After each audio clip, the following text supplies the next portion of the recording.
Hello, everyone, and welcome to another edition of Webinar Wednesday. My name is Brandon Lilly, the Senior Brand Director here at Marketing 360. I want to welcome you guys for joining us.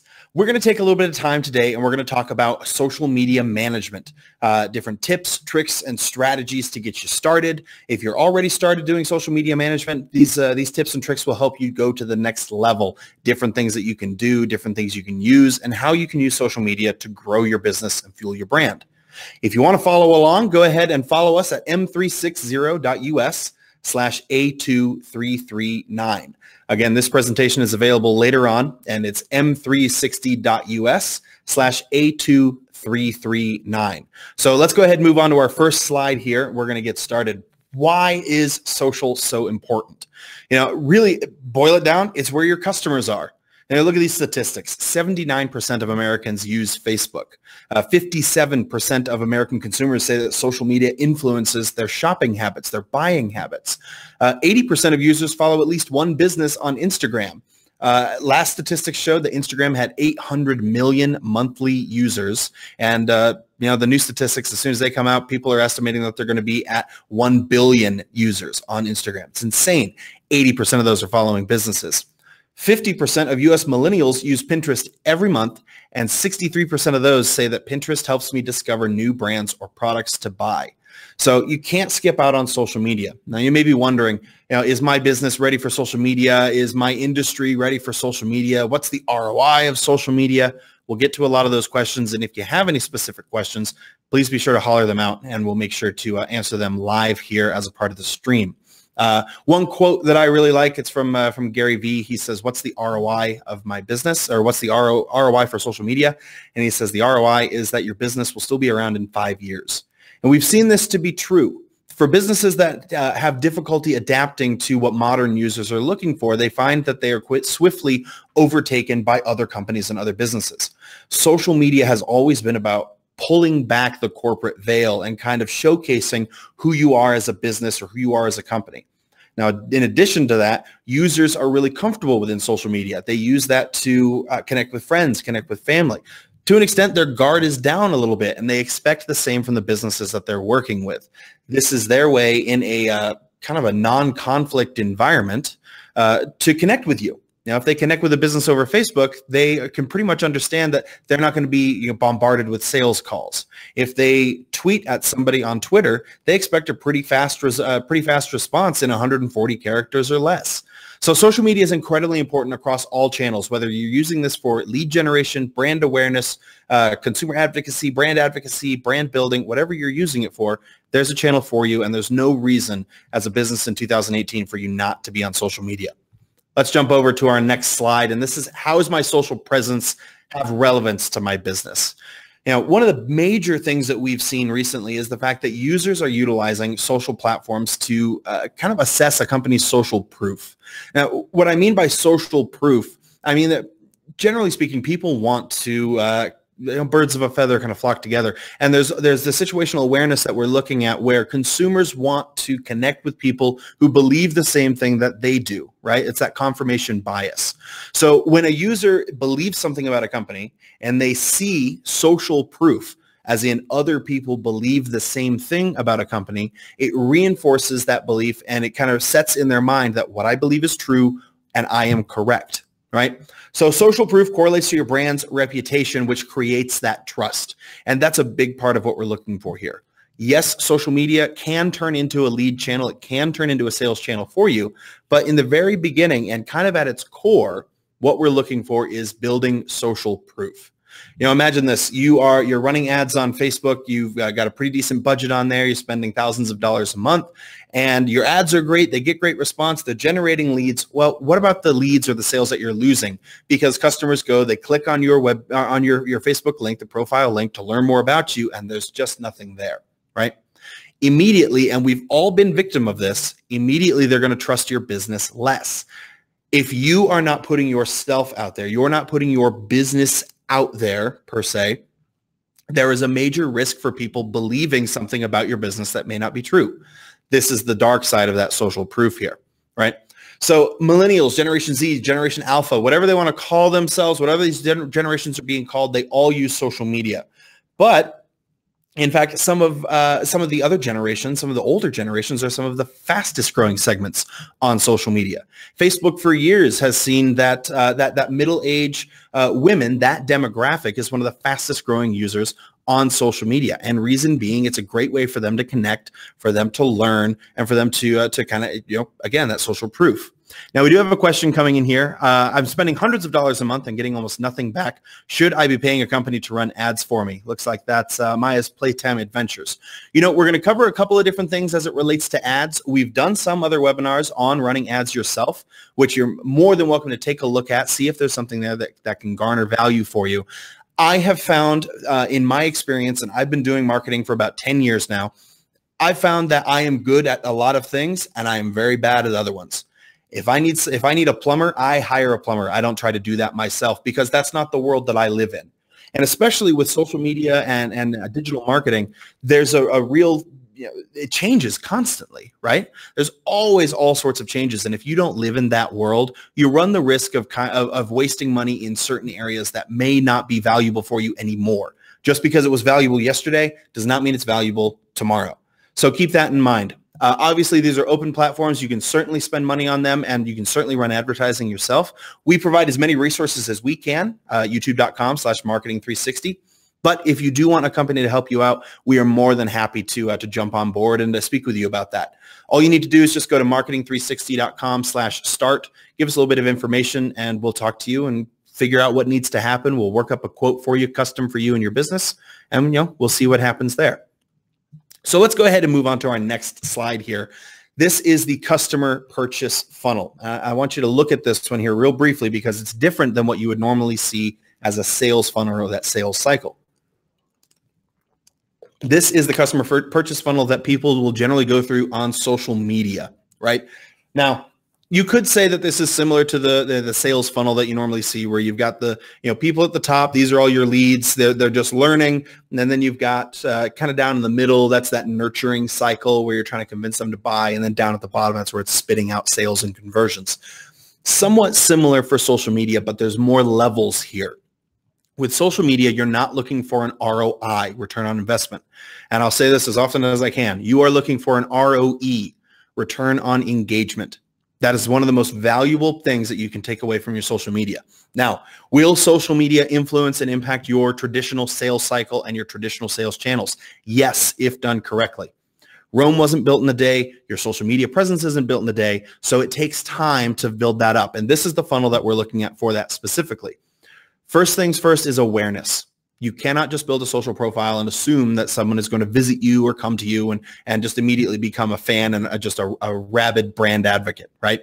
So when you're building out these social profiles, and this can be Facebook, Pinterest, Twitter, LinkedIn, YouTube could be considered a social profile, Google+, Snapchat, Instagram, any of these, regardless of the platform we're talking about, you're going to follow the same structure. Awareness is first. Awareness can come organically, but for the most part, it's going to come from an ad perspective. You need to put yourself out there so that people can find your social presence. Next is consideration. They have to consider what you're offering them. And this isn't just from a sales perspective. On social media, a lot of times brands need to become that thought leader, right? You need to provide information and provide details and provide training and provide tips, tricks, and strategies, right? Same thing that we're doing here. It's that consideration of what are they providing to me and can I trust this business? Next, we move on to preference. Once they're aware of you and they've developed this consideration, they've already gone through their head of, do I like this company? Do I not? Is this something that I can approve of? Are my friends going to make fun of me if they find out I'm working with this business or that I bought this thing? Now, it's that preference, right? Now they prefer you and they prefer to do business with you over maybe another business or someone in your same industry. Preference is really important because it moves us to purchase. Now, we've all done this where we've purchased from a company and then just never purchased from them again, right? Honestly, getting someone to the point where they make a purchase or they fill out a lead form is not really the hard part of a traditional marketing campaign. It is, however, a more difficult part when we're talking about social media, because that's not the purpose of your social media channels necessarily. The purpose is that return on engagement. if you are getting people to engage with your brand, they're engaging with your content and engaging with the information that you're providing, that will naturally push them into a traditional sales funnel where they make the purchase or they fill out the lead. Now, let's say you have a bunches of sales, tons of leads, tons of sales. You don't really need any more, right? You got plenty that are coming in. You don't have to do a whole lot of outreach to generate any more leads. Well, you're lucky and you're one of the few. But you can still use social media, and you should use social media to develop and generate loyalty in your customers. This loyalty will eventually go to this last funnel, this last piece of the funnel that we're going to look at. But loyalty to a business is just an immeasurable value. The more loyalty a consumer has to a business, one, the more willing they are to accept missteps and mistakes. And let's face it, businesses are run by people, and people are not infallible. We do make mistakes. We'll misspeak, misstep, ruin a customer's experience with us. That last mile, you get 99% right, and then that 1% you mess up. If you've earned a customer's loyalty, they're much more willing to allow you to move past that and re-earn their business. Now, you may have to start back at that consideration phase and work them back through this funnel, but that loyalty is just immeasurable because it moves consumers into the last piece of the funnel, which is advocacy. Advocacy is what is the most important part that we're looking at here, because they become your brand ambassadors. And this is just an incredible value to businesses, because you don't always have to be the person selling your business. And this reinforces social proof, right? If someone is asking what's a good plumber, who's a good electrician, who should I talk to about X, Y, or Z? And even if it's someone that they don't know, tags you in that post and says, oh, well, I like, A&H plumbing, or I like such and such roofer, and I use these guys. They are advocating for you. And let me tell you, those are referral sales you would never have gotten otherwise. And those are happening on social media. In fact, Facebook, within the past year or so, rolled out their recommendation engine, the recommendation system, and that has just taken off. People love to recommend businesses that they have worked with because, again, there's confirmation bias. If I use this business and I am happy with it, and I convince you to use the business and you are happy with it, that makes me look like I'm very smart, like I know what I'm talking about, and my opinion can be trusted. It elevates the opinion others have of me and makes me seem more trustworthy. So consumers love to advocate for the businesses that they love, but you have to walk them through this funnel, and they got to be aware of you first, right? Let's go ahead and jump over to our next slide. Again, if you have questions, please shout them out. Happy to answer them. Let's talk a little bit about, kind of the big three here, depending on the industry that you're in. Now, I don't have anything on LinkedIn on this page. It's very B2B, although we are seeing an increase in B2C, that business to consumer marketing on there. But they are still learning about their own marketing campaigns and their own marketing options. So let's talk about Facebook, Instagram, and Pinterest, which are the biggest kind of consumer side of social media here. Facebook, obviously, is one of the biggest social media networks out there, especially here in the US. Videos, honestly, earn the highest engagement rate. But the interesting point here is that they only make up 3% of content. Now, you can take this away and go, if I am creating video of any kind, then you are already doing better than 97% of people that are creating content out there. It's a great way to set your brand apart. And you already know that you're going to be getting more engagement from it. Facebook is kind of the non-negotiable standard when it comes to social media. You need to have a presence there. You need to have your videos posted there. You've got to have your brand and your business, and you need to be responding to messages and responding to consumers. In fact, running ads on Facebook is just an incredible way to grow your business as well. We've done webinars on that. We'll link to that after this show, and we can talk about that a little bit further. Interesting point on the videos for Facebook here, 85% of consumers watch videos with the sound off. I highly recommend that you go through your videos and you add captions to them. Facebook system's pretty good about adding them themselves, but they do make some mistakes every once in a while, so that extra human eye, the human element helps. Now, Instagram. Instagram is, I wouldn't refer to it as up and coming because it's existed for a while. 800 million users, which is nothing to sneeze at. But it's still developing the business side of things, and businesses are still learning how they can market on there. Now, for some businesses, Instagram may be a better place than others, right? You're probably not going to find an awful lot of mechanics on Instagram. Now, that being said, does that mean that a mechanic can't be on Instagram? Well, absolutely not. Your customers are there. So as long as you're providing great value and you're providing interesting content, you'll get engagement. And we're talking about awareness here. If we look at that funnel again, awareness is the main thing. So if your customers exist on a social media platform, even if you don't believe that it's the most congruent for your particular niche service, it may be worth testing it out and seeing if you can reach these people. Now, posts on Instagram, this is interesting. Posts on Instagram with a location get 79% more engagement.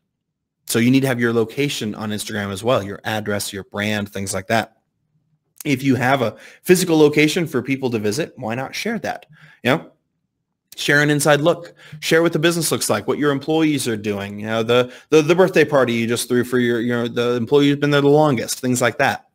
Now, additionally, user-generated content, or that UGC, has a 4.5% higher conversion rate on Instagram than posts that are generated by the business.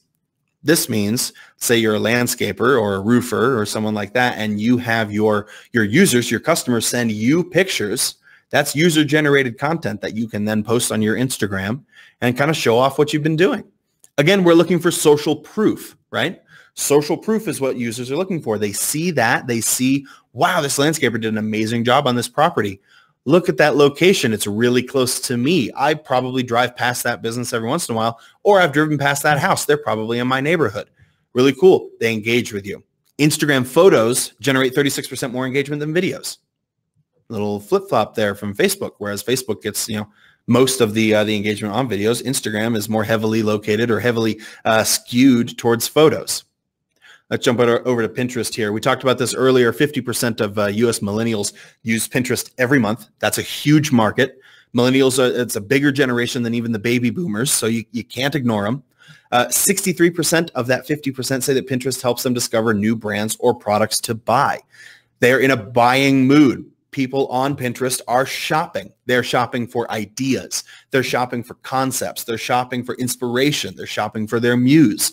And if you're able to provide that either through direct product marketing or by providing information such as guides, how-tos, infographics, all of that is creating that awareness, which starts to drive these consumers into that funnel where we finally get to that brand advocacy that results in sales. We're first focusing on return on engagement, which will naturally influence your return on investment. 75% of millennial pinners say they like it when a brand inspires them to reach their potential. This goes back to what they're really looking for here. Even if they don't know that they're shopping, they are. They're shopping for guides and how-tos and infographics and just inspiration to accomplish and do something. Now, we've all seen the Pinterest fails, the projects that were attempted and done really poorly. But that shows you that, people on Pinterest are willing to try a lot of things. But I'll tell you what, if you are able to offer a solution to Pinterest fails, let's face it, I'm not a landscaper. I don't claim to be. It's not necessarily a chore that I enjoy, but there are some things that physically I can accomplish. Now, does that mean that I'm going to do them to the best ability or that I could get to? Probably not. There's probably some things out in my lawn that could be done a lot better by a landscaping company. So let's say you are a landscaping company on Pinterest and you've got how-tos and guides and pictures as end results and things like that. And a user tries them and they don't quite get to where they want to go, or they're able to go 50% of the way and no further. They go, this is a lot harder than I thought it was. And guess what? That consumer is going to go back to where they originally found the idea. They're going to go back to that original source and reach out to that company. It's a great way to generate leads. All right. We've talked about the different social media channels. There's a bunch more we can talk about. We've done some webinars and some tips on a bunch of different channels as well. And if you have questions, let me know. Happy to answer them. But let's move on to our next slide here. Now we want to talk about managing the engagement and managing the awareness. Okay. So let's take a look at that slide. So we've got 3 different softwares here that can all help you manage engagement, awareness, your content schedules, your posting, things like that. Now, each one of these, Hootsuite, Buffer, Sprout Social, they all have pros and cons. It's really dependent on what you're looking for, what you need to accomplish, what you need the software to do versus what you want to do, and kind of where you are in this mix. We've all heard about Hootsuite. It's the largest social media management platform out there. It's widely used with small users and with larger organizations. And because of their size, they're able to integrate very quickly with most other platforms. So they integrate, they were one of the first to integrate with Instagram when Instagram decided to release direct video publishing and video scheduling. They were one of the first that had it. Now, because of their size, some of their layouts for some of their features, some of their core products can be a little bit dated. You know, some of their the streams and the layout and things like that, you just kind of have to work around them. But they're actively working on making those changes and upgrading them so that you get a lot more use. In fact, they just added Pinterest scheduling, which is a fantastic tool to have. So you can schedule across really anything.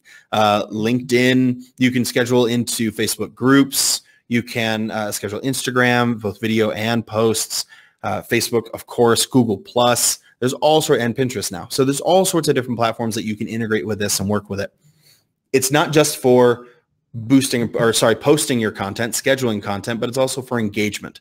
You can engage with messages, you can engage with posts that are left on Facebook and Twitter, and you can also kind of use it to keep track of what's going on some of these other platforms. On the other side, Buffer is very much a content scheduling platform. One of the great things about that is it does have a free option for users that are just getting started. So if you don't have a lot of engagement, you don't have a lot of awareness yet, Buffer is actually a great way to start building that, that brand or building your social media presence through scheduling and posting content. So great option to start there. They are building in more engagement tools, but they're not quite to the level that you might experience with some of these other ones yet. They are at their core a content scheduling platform, and they are, in my opinion, one of the best at it. Now, we've also got Sprout Social. Now, Sprout Social is a great kind of mix of the engagement and the scheduling tools, but it is priced a little bit higher than some of the other platforms you might come across. That being said, depending on what your business is looking for and depending on what you need, you may find that it's completely worth it to do that. And they do have a 30-day free trial for you to give it a shot. Now, we're not paid or sponsored or anything by any one of these platforms. I've used all of them personally. Some I love features in some, and I hate features in others. And these are kind of the big three to get started with. But each platform has its own strengths and weaknesses. And what works for your business may not work for mine, or what works for me personally may not work for you. Feel free to test out each platform and see what works best. And there's a bunch of other platforms out there. Some other ones that I particularly enjoy is Agorapulse. They're a small agency over in Europe, I believe, and they've just got a really incredible technology, really powerful for dark posts or Facebook ads management. Falcon.io is probably one of the best mainstream kind of corporate level social media platforms out there. Does have a cost associated with it. It's not exactly for the smaller user, but they do have an incredible suite of tools to really help you manage all of your stuff there. No real way to go wrong, but you do have to use this to manage your engagement and awareness. You can't just throw out posts and then ignore them. You've got to respond to comments. You can't just run ads on Facebook and just see what happens. You've got to respond to the users and the individuals. You've got to go out and you've actually got to connect with the community. And all of these apps will help you get there. They'll help you do that. Let's move on to our next slide here. What are we doing to build the social media presence? This is where we can talk about the frequency of posts, types of posts, all this stuff. And you can use the softwares that we talked about earlier, Hootsuite, Buffer, Sprout Social, Agorapulse, Falcon.io, any of those. You can use those to help manage this.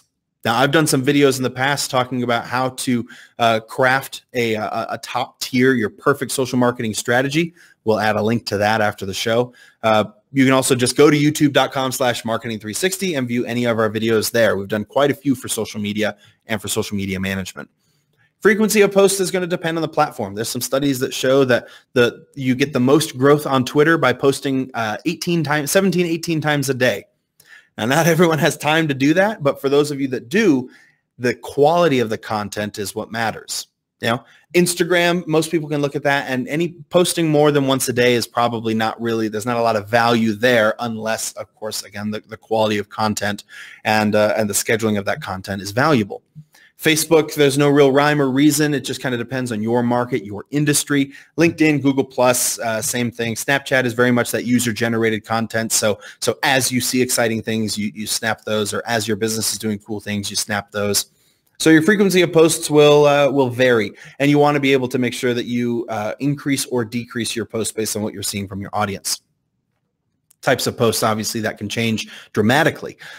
We see on Facebook only 3% of the content is video, so maybe video is a great way to go. But over on Instagram, you don't really want that much video because there's less engagement there. So you do have to have different kinds of content across your different social media platforms. So even if you just have to start with one platform, kind of nail that in, and then move on to the other ones. Are your posts well created and something your audience reacts to? This is part of that testing and that optimizing. And of course, as I always say, your posts have to bring value.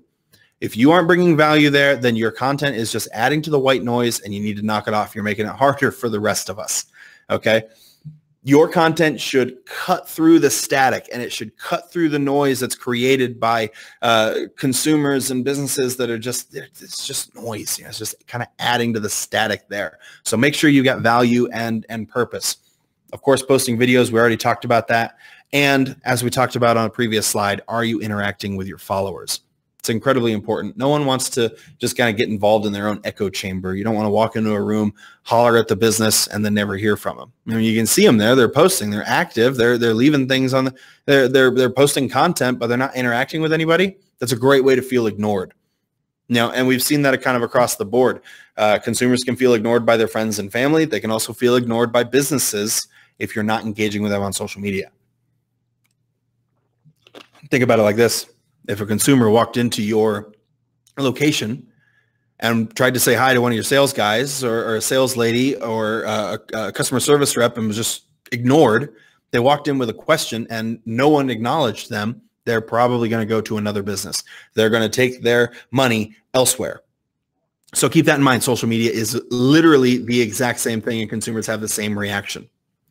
Let's jump down. We've got 4 critical thoughts here in social media. The first one is going to be the video ads, and we're going to move through these fairly quickly. So if you have questions, be sure to let me know, and I'll stop and I'll answer them. First piece here is those video ads. You get a stronger audience with those, right? You know, if you're working with video, there's a more visceral response to those. People see the video, they can engage with you, they hear your voice, they can read your body language, they see your expression. You know, or if it's animated, anything like that, it's just easier to digest. You know, it's really easy to get your point across. You get a stronger audience there.